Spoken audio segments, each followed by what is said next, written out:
Hello and good morning everyone. मेरा नाम है अजय जागलान। इजी इकोनॉमिक्स में आप सभी का एक बार फिर से स्वागत करता हूं। आशा करता हूं आप सभी सकुशल होंगे अपने घर पे।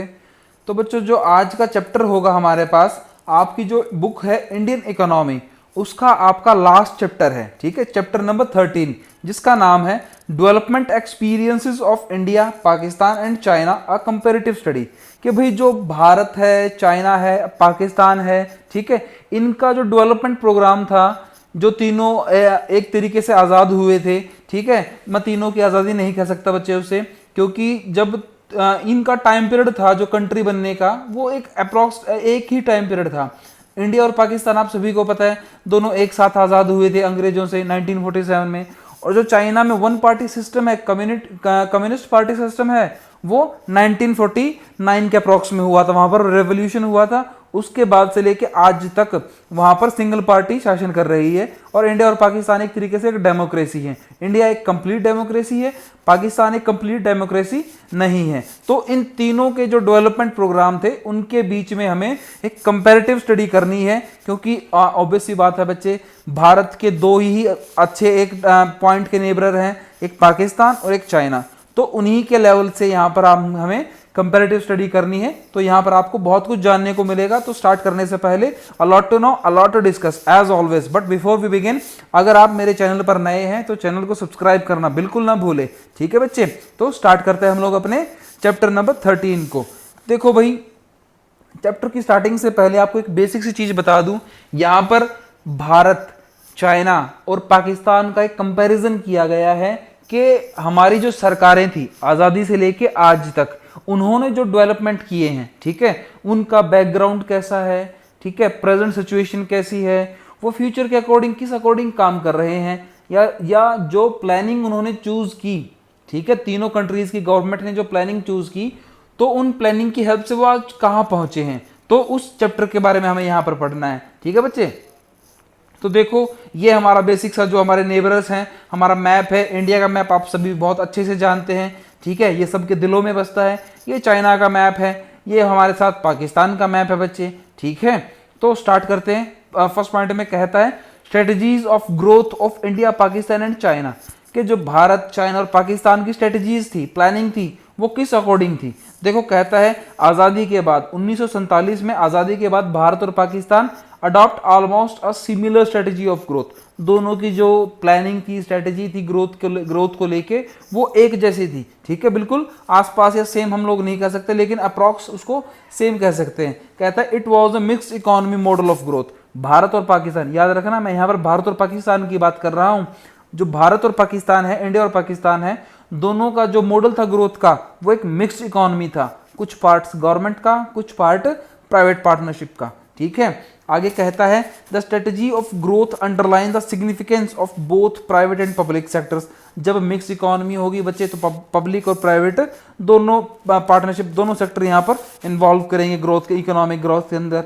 आगे कहता है public sector was assigned as a key role of kick starting the process of growth. जो प्रोसेस था ग्रोथ का दोनों ही कंट्रीज के अंडर में, वो पब्लिक सेक्टर को दिया गया कि भाई यही एक स्टार्टिंग पॉइंट बनेगा, या फिर मैं कहूं जो ग्रोथ की रेलगाड़ी है उसका इंजन कौन बनेगा, वो हमारे पब्लिक सेक्टर या हमारी जो गवर्नमेंट सेक्टर था हमारा, वही बनेगा इंजन बच्चे। जो प्राइवेट सेक्टर था वो एक सेकेंडरी रोल के तौर पे काम करेगा, एक पुशिंग फैक्टर के रूप में काम करेगा वो ग्रोथ को लेके बच्चे। ठीक है, तो जो हमारा मेन सेक्टर किसको टारगेट किया गया है यहाँ पर, पब्लिक सेक्टर को। अब अगले पॉइंट में वो कहता है कि भाई ऐसा क्यों हुआ। अब आपके माइंड में ऑब्वियस सी बात है, क्वेश्चन आएगा कि भाई पब्लिक सेक्टर को ही क्यों की रोल क्यों दिया गया। तो कहता कि भाई उसका कुछ हमारे पास कुछ बेसिक से कारण थे। पहला, जो पार्टीशन हुआ था इंडिया और पाकिस्तान का, ठीक है, वो दोनों इकोनॉमी के एक वो लैगर्ड इकोनॉमी थी, एक बैकवर्ड इकोनॉमी थी, स्लो ग्रोइंग थी, बैकवर्ड इकोनॉमी थी हमारे पास। अंग्रेजों से हमें मिला कुछ नहीं था, उधार ही मिला था हमें बच्चे। ठीक है, कहता है आगे सेकंड पॉइंट में both the economies needed to big push of investment, कि जो दोनों इकोनॉमी थी उनको एक बहुत बड़ा पुश चाहिए था, किस चीज का, इन्वेस्टमेंट को लेके। Only the government could afford it. अब प्राइवेट सेक्टर बच्चे, आप सभी को पता है हमारा देश और पाकिस्तान दोनों गरीब देश थे, तो लोगों के पास इतना पैसा था नहीं, प्राइवेट सेक्टर के पास इतना पैसा था नहीं कि वो इन्वेस्टमेंट कर सके। वो तो फिर सारा बोझ या रिस्पॉन्सिबिलिटी, आप लोग कुछ भी कहिए, वो किसके ऊपर आती है एट द एंड? गवर्नमेंट के ऊपर। तो गवर्नमेंट ही करेगी। तो यही मेन कारण बना कि हमें किसको मेन जो इंजन, ग्रोथ का इंजन किसको बनाना पड़ा? पब्लिक सेक्टर को या फिर गवर्नमेंट को हमें बनाना पड़ा। ठीक है, आगे कहता है जो चाइना है इन भारत और पाकिस्तान के साथ में, वो कहता है एक रिग्रेस मॉडल, उनका एक ग्रोथ का मॉडल एक अलग ही मॉडल था। ठीक है, वहां पर देखो बच्चे, जैसे इंडिया और पाकिस्तान में चुनी हुई सरकारें काम करती हैं, लोग सरकारें चुनते हैं। ठीक है, लोग अपना प्रधानमंत्री, राष्ट्रपति, एमपी, एमएलए, विधायक, सरपंच, मेंबर, ये सब चुनते हैं। चाइना में ऐसा कुछ भी नहीं है, वहाँ पर कोई डेमोक्रेसी का नाम नहीं है। वहाँ पर एक सिंगल पार्टी, जैसे इंडिया में बीजेपी, कांग्रेस, ठीक है, अलग अलग प्रकार की पार्टीज़ है, बहुत सारी पार्टीज़ हैं, पावर में कोई भी आ सकती है कभी भी। लेकिन चाइना में ऐसा कुछ कोई भी सिस्टम नहीं है। वहाँ पर सिर्फ एक ही पार्टी है। 1949 में वहाँ पर रेवोल्यूशन हुआ था, उससे लेके आज तक एक ही पार्टी शासन कर रही है वहाँ पर। उसी के लोग आपस में पावर शेयरिंग करते रहते हैं। ठीक है, वो एक इंटरनल पॉलिटिक्स के अकॉर्डिंग, जिसका नाम है, उस पार्टी का नाम है कम्युनिस्ट पार्टी ऑफ चाइना। ठीक है भाई, क्या नाम है बच्चे? Communist party of China. और उन्होंने ऑफिशियल नाम दिया उसका पीपल्स रिपब्लिक ऑफ चाइना। ठीक है, 1949 में दिया गया था। ठीक है, उन्होंने सोचा कि भाई जो क्रिटिकल एरिया है प्रोडक्शन एक्टिविटीज़ के, जो क्रिटिकल एरिया है जहाँ पर प्रोडक्शन होती है, मतलब मेनली मैन्युफैक्चरिंग सेक्टर, वो गवर्नमेंट के अंडर में रखा जाए, गवर्नमेंट कंट्रोल में रखा जाए। जो नेचुरल रिसोर्सेज थे या फिर जितने भी रिसोर्सेज थे, नेचुरल रिसोर्सेज, उन सबको रिसोर्सेज बना दिया गया किसका? उन सबको बनाया गया नेशनल रिसोर्स बना दिया गया। ठीक है, गवर्नमेंट की मोनोपोली के सब रिसोर्स किसके हैं? सरकार के रिसोर्स हैं। ठीक है, तो चाइना ने एक स्ट्रेटिज्म अडॉप्ट किया गया है। स्ट्रेटिज्म का मतलब होता है बच्चे एक सिंगल सिस्टम, कि भाई हाँ, गवर्नमेंट ने जो कहा है वही फाइनल है। एक स्टैटिक चीज बना दी। ऑनरशिप किसकी? स्टेट की, गवर्नमेंट की। स्टेट डिसाइड करेगा, गवर्नमेंट डिसाइड करेगी क्या प्रोड्यूस करना है, कैसे प्रोड्यूस करना है और किसके लिए प्रोड्यूस करना है। जो मतलब क्या बच्चे, कि जो कॉमन एलिमेंट था स्ट्रेटजीज का, जो इंडिया, चाइना और पाकिस्तान ने अपनाया था, वो क्या था कि गवर्नमेंट, वो सब किसके ऊपर रिलाई कर रहे थे? चाइना भी गवर्नमेंट सेक्टर के ऊपर, मैन्युफैक्चरिंग यूनिट, और इंडिया और पाकिस्तान तो पहले ही कहाँ पर थे?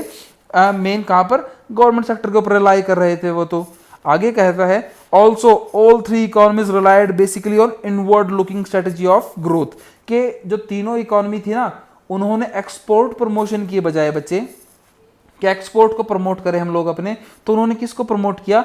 कि अपनी एक डिफेंसिव पॉलिसी अपनाई। अपनी जो हमारी ग्रोथ थी या फिर हमारी जो बेसिक जो डोमेस्टिक इंडस्ट्रीज थी, उनको बचाने के लिए, बाहर से कंपटीशन से बचाने के लिए उन्होंने इनवर्ड लुकिंग स्ट्रेटजीज अपनाई ग्रोथ की। ठीक है भाई, किसने? इंडिया, चाइना और पाकिस्तान ने। आगे कहता है वो, देखो भाई, इन सब सिस्टम्स के बाद एफडीआई भी आई। ठीक है, और इंडिया और पाकिस्तान में क्या हुआ भाई? जो चाइना की इकोनॉमी थी वो एक क्लोज इकोनॉमी थी, सारा कुछ कंट्रोल किसके पास? गवर्नमेंट के पास। और जो इंडिया और पाकिस्तान, वो एक limited integration with other global economies, कि उनका बाहर एक वो क्लोज इकोनॉमी तो थी नहीं इंडिया पाकिस्तान की, जबकि चाइना की क्या थी? एक क्लोज इकोनॉमी। अब आपसे कमेंट सेक्शन में एक आंसर चाहूंगा बिल्कुल मैं, कि ये क्लोज इकोनॉमी क्या होता है और ओपन इकोनॉमी क्या होता है। जो भी बच्चे वीडियो देखते हैं, तो बच्चे आप मुझे कमेंट सेक्शन में जरूर लिख के बताएं कि क्लोज इकोनॉमी क्या होता है और ओपन इकोनॉमी क्या होता है।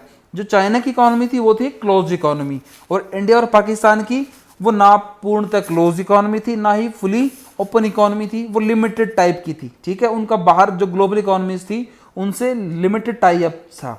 ठीक है भाई, उसके बाद क्या हुआ कि जो एफडीआई थी, फॉरेन डायरेक्ट इन्वेस्टमेंट थी, वो एक तरीके से बैन थी। ठीक है, वो कहता है ban rather than boon in the process of growth. वो बून के रूप में काम नहीं किया, उन्होंने कोई वरदान के रूप में काम नहीं किया, क्योंकि वो तो ना के बराबर थे बच्चे।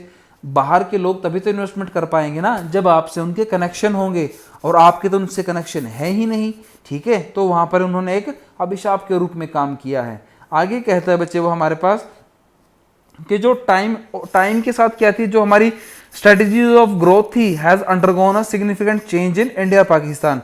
इंडिया पाकिस्तान में जो समय के साथ जो पॉलिसीज थी वो चेंज होती गई ग्रोथ की। कहता है जो दोनों गवर्नमेंट थी, इंडिया और पाकिस्तान की गवर्नमेंट थी, उन्होंने क्या किया, वो अब रिलाई करने लगे, एक नया मॉडल था ग्रोथ का, continues to be mixed economy model, के वो मिक्स इकोनॉमी के ऊपर ही डिपेंड करते रहे, कौन, इंडिया और पाकिस्तान। जबकि चाइना कहां पर पहुंच गया बच्चे, but on one side assign a greater importance to private sector rather than public area.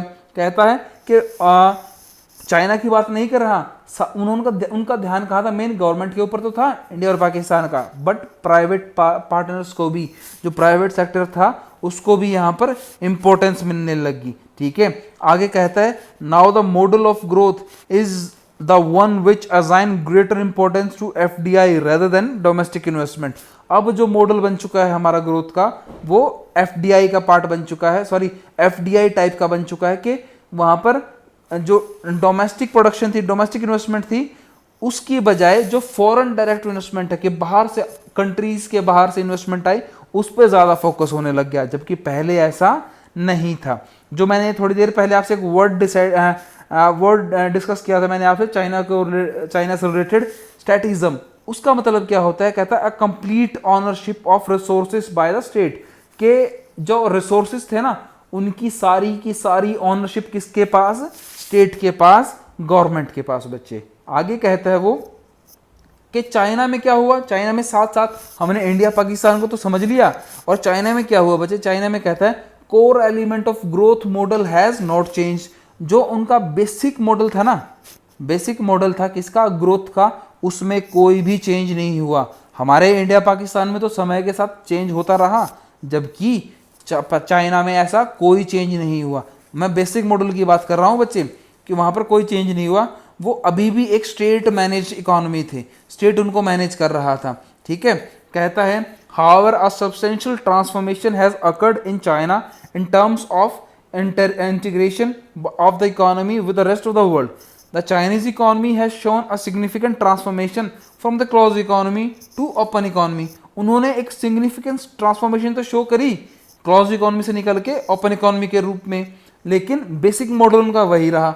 आगे कहता है now largely depend on external demand, it is an export oriented economy.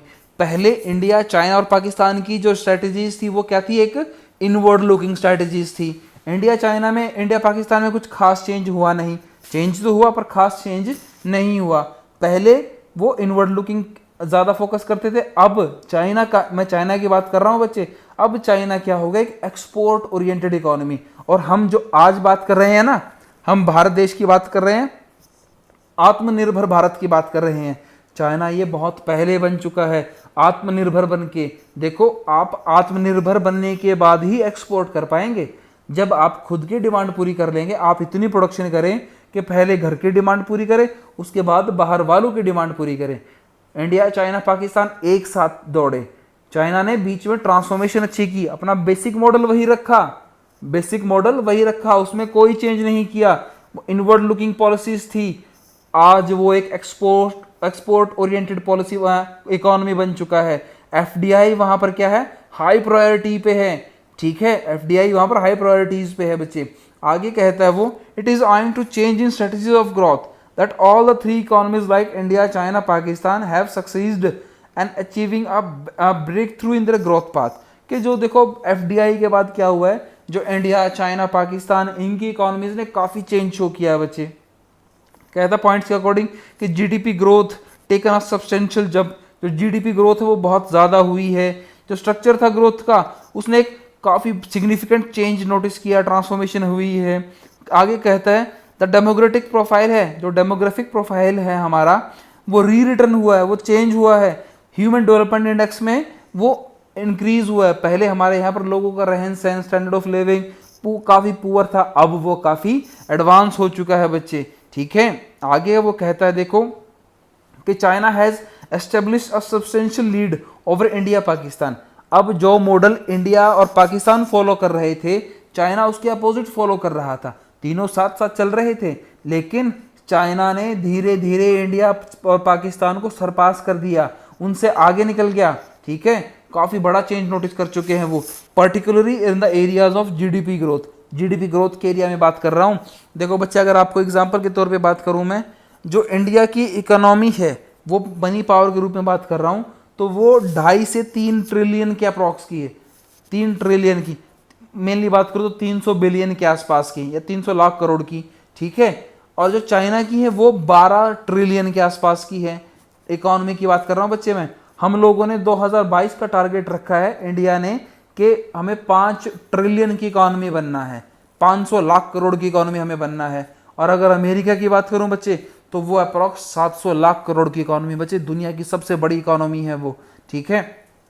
और हम पाकिस्तान की बात करते हैं तो वो अभी भी कुछ वो बिलियंस की इकोनॉमी है बच्चे, वो ट्रिलियंस के आसपास तो वो भी पहुंचा ही नहीं है। तो चाइना ने काफ़ी बड़ा चेंज नोटिस किया है यहाँ पर।